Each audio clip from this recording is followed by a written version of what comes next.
We're going to look at composite scores of items and tests, as well as the means and variances of individual items. Composite scores we can think of as a test battery. Possibly you have two or more separate tests. Each battery or subtest can be scored by itself, and then you can construct a composite of a total score. And every test is a composite. Every item can be thought of as a mini test. So even if you just have a 5-item test or quiz, each item can be scored.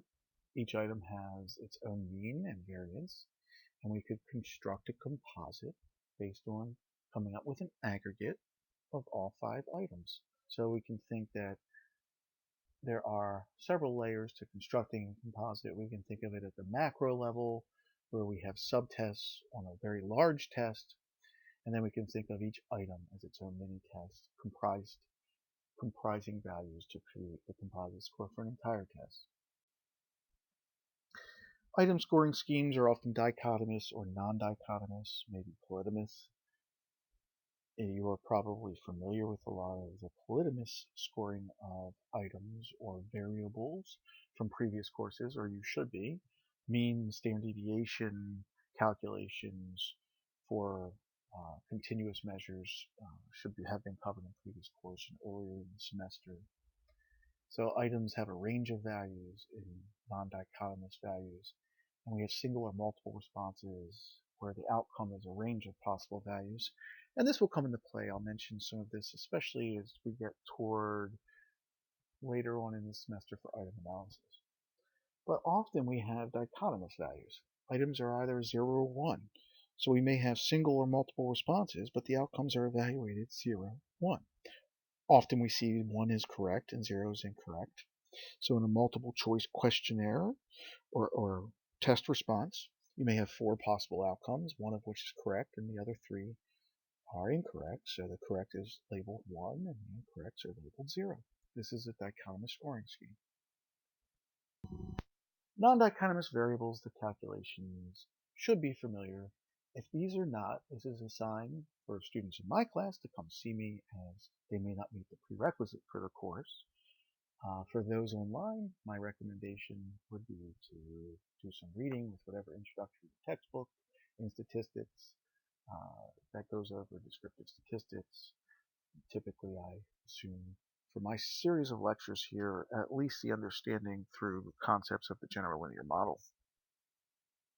So our old friend, the mean, mu, is calculated by summing the values of scores of x, for example, and dividing by the total number of scores.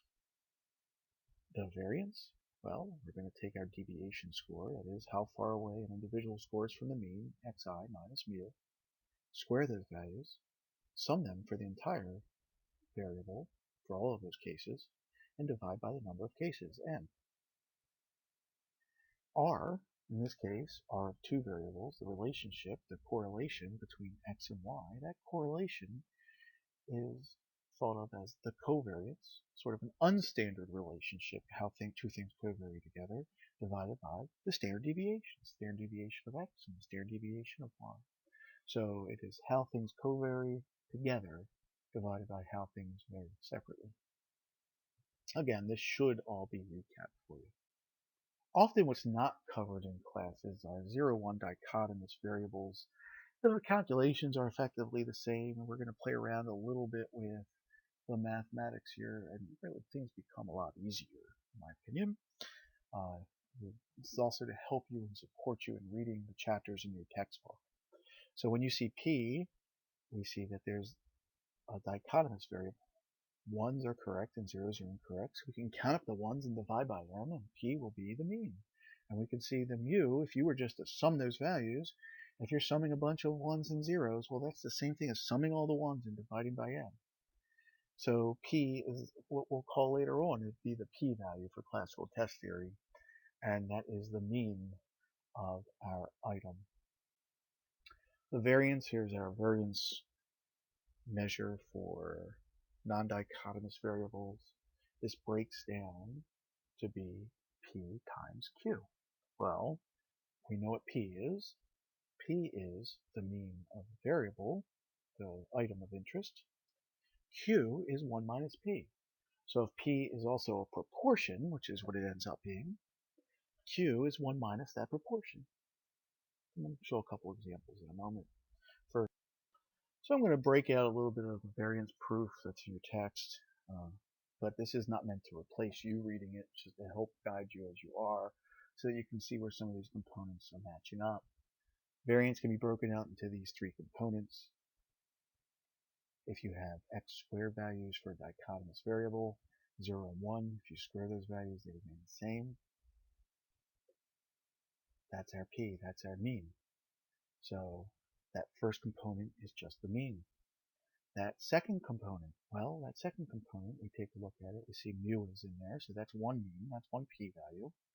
Summing all of the values for x divided by n is another p-value, and we can pull out that too, which is the second component in that second equation, 2p squared. And finally, if you sum the means squared for every individual, well, every individual has the same mean, so you can kind of remove the n, and mu squared is just p squared. We saw that in the previous slide. We can reduce this down a step further. We can take and reduce just through basic algebra, and we have pj minus pj squared. And finally, you can pull out one of the p's, and you have p times 1 minus p, or p times q. And that's the deconstruction of a variance proof. Let's go through an example. We have a data set of 5 items for 10 examinees or 10 students. This might be a quiz we've given in a measurement course. We can see for item 1, if we go down, we calculate up number. First person got a 0, second person got a 0, third person got a 1, so on and so forth. We have 5 correct responses with a value of 5. If you divide by 10, you get the value of 0.5. That is all there is to calculating out the mean or p-value. In item 2, we can see we go down, sum up the ones, divide by n, we get 0.6. 0.6 for p also means 0.4 for q, 1 minus p. You multiply those two things together, 0.6 times 0.4, you get the variance component of 0.24. That is calculation, an example for the mean and variance. Of course, you can have a lot of individuals, but really, if taking a proportion and 1 minus that proportion for a dichotomous variable ends up equaling our variance.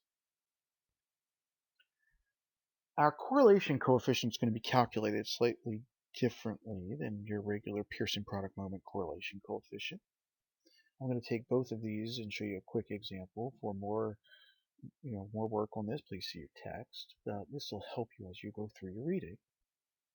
So here's the data for just items 1 and 2 for our 10 examinees.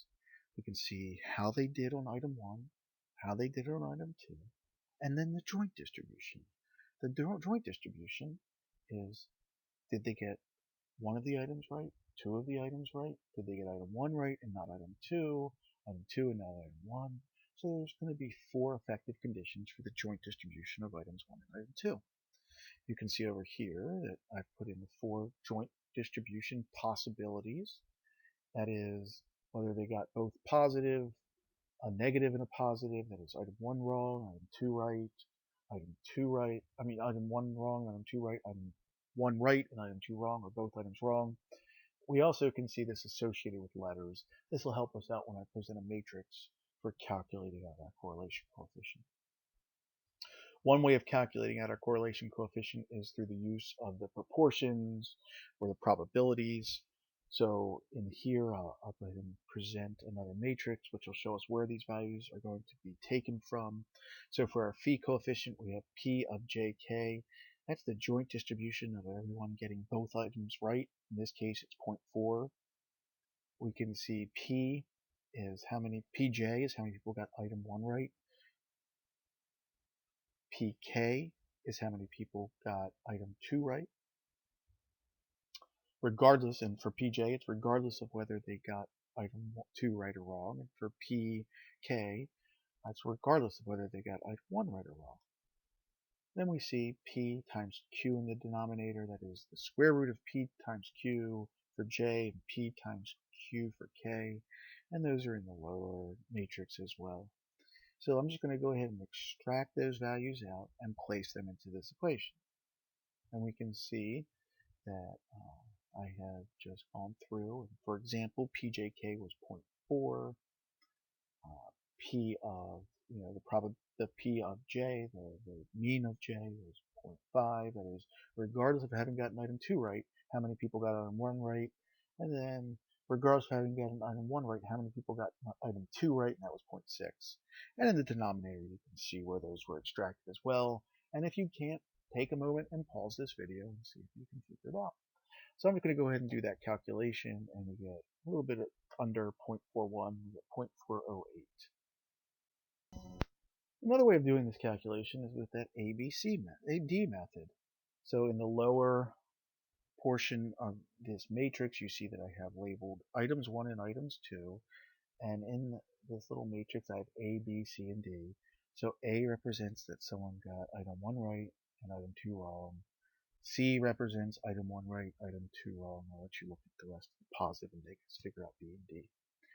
All I'm going to do is pull from A, B, C, and D and place them into the appropriate portions of the feed coefficient. Instead of using proportions here, I just have the raw values. So in the upper matrix for item 1 and 2, for those that got item 1 and item 2 right, there were 4 people. We can Another area of the text that gets a little complicated for folks is that if they haven't seen a shorthand for deviation forms before, this text likes to use that. So when they're doing some deconstruction of variance components, they talk about C equaling x1 plus x2, but their intention is that x1 at times and x2 represent the deviation score. So I just translate that in the bottom, that C equals that deviation score of x1, which is x1 minus mu1 plus x2 minus mu2, which is the deviation score for x2. So here's an example that might help you with your read. We take this summation of x1 plus x2 quantity squared, basically summing those for each of those quantities divided by n. We break that into 3 different components. Now let's see what those look like as deviation scores. You can see that below, that if we were to take every value square, sum it, divide by n, that'd be the same thing as for deviation scores. We can see that written out the long way as x1 minus mu1 quantity squared summed and divided by n. The next one, x2, would be taking each x value, getting the deviation score away from mu2, squaring that value. That's our deviation score. That's our deviation score squared. Sum of squares divided by n. And then we see some cross products going on where we have take x1 minus its mean, x2 minus its mean, cross multiply those components, multiply by 2, sum and divide by n. Again, this is just to help recap as you go through if you're having a little bit of problems with reading the text. The variance components we can think of as breaking those components up, as we just have, as a portion of variance. So the variance of a composite can be thought of as, for 2 items, could be the variance of item 1 plus the variance of item 2 plus how those items covary. So really that 2p 1 2 variance 1 variance 2, that's a covariance, which is 2 times a correlation times standard deviations. We could do a composite for any number of items. In the lower equation, we could sum up all of the variances and all the possible pairs of covariances, and we could get the variance composite for a much larger test. So here's an example, as this might have been a little difficult to follow. So we want to get the variance for a composite. We're going to take a 2-item situation, and we're going to take the variance of item 1 and variance of item 2 first. So we'll go back to our example where we have item 1 and item 2. We have the mean of 0.5 for item 1. Well, if P is 0.5 and Q is 0.5, multiplying those two together, we get 0.25. And for item 2, 0.6 times 0.4 is 0.24. We saw that previously. So we're going to take those two variance components and place them into our equation. We now have 2 of the 3 major components. We have variance of 1, the variance of 2. Now we need to deconstruct the covariance. So in doing so, we can first just take the square root variance to get standard deviation. So the square root of our first item, item 1, 0.25 is going to be 0.5.